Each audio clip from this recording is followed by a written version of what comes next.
Hello, this is your business briefing. I'm Sally Bundock. Here are the headlines. Under pressure, round 6 of Brexit talks end today. Amid warnings, Britain has just 2 weeks to break the deadlock. Plus, it was all sewn up. Now a $29 trillion trade deal lies in tatters. But is there life after Trump for the Trans-Pacific Partnership? And looking at financial markets, you can see that it's a mixed day emerging across the board in Asia following a downbeat day on Wall Street the night before.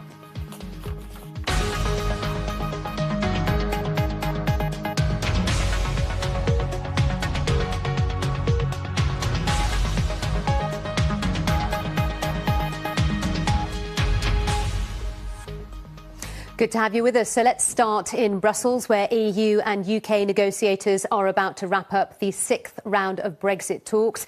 EU sources have told the BBC that Britain has as little as 2 weeks to make progress on deadlocked issues, particularly the so-called divorce bill, if it's to move on to trade talks at the EU summit in December.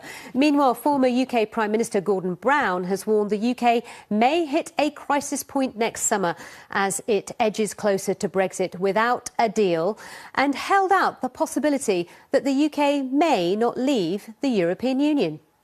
I think what's going to happen is we're going to come to a crisis point next summer. And I can't tell you exactly how it's going to work itself out, but this is what's going to happen. By next summer, the public will have made up their mind that the 4 red lines that the government had actually set in place are not going to be achieved, they're going to be crossed. So we will not have proper control of borders. We will not have proper control of our money. We're still going to pay loads of money to the European Union. We'll not have proper control of our courts and law because we'll still be governed in many ways by the European Court of Justice, and we will not have proper control of trade because we won't have individual trade agreements for years. And so all the propositions that were made by the Leave camp, including 350 million, remember, a week for the National Health Service, they're not being achieved. So next summer, we've got to assess the position. And in my view, you cannot go back to the electorate and say, you were wrong. You can't do that. People have made the decision. It's right for them to see that respected. And in a democracy, once a decision's made, and it was made in Scotland, and you have to respect it in each areas where it's made. But what you can say, is there a game changer? Is there something that we didn't get right the last time that would persuade millions of Leave voters to think it was worth going for Remain?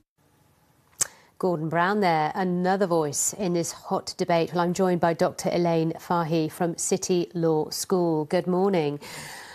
What do you make of what he had to say, the possibility of a game changer, the possibility of the UK remaining?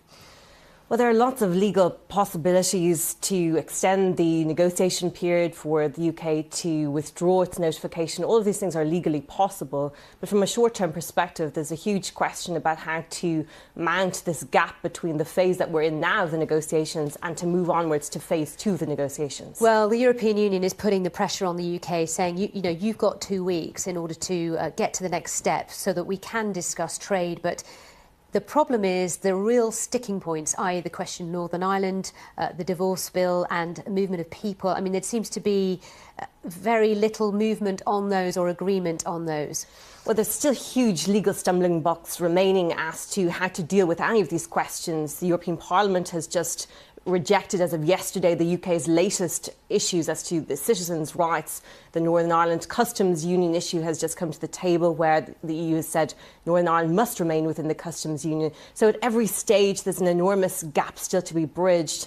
So it remains a difficult question to see how to get out of this stage. And what the EU is saying is they want to see, how do they phrase it, a certain amount of progress or... Sufficient progress. Sufficient progress. And the question is, how do you define sufficient progress? It's an interpretation of the law in a way, isn't it? It's a hugely politically ambiguous idea as to what the law is, but it's hard to see how not to get out of this situation without having the political stalemate being kicked back. So what are your hopes that in 2 weeks' time there will be sufficient progress, we can discuss trade could get on the agenda at last? Well, I think it's going to be very difficult to meet that test, given the fact that, for example, in the Customs Union there's 150 areas between Ireland and the UK, between citizens' rights. There's 25 areas, there's 750-something treaties between the EU and UK. These are not simple issues to get through, unfortunately. Absolutely not. Dr. Elaine Fahy.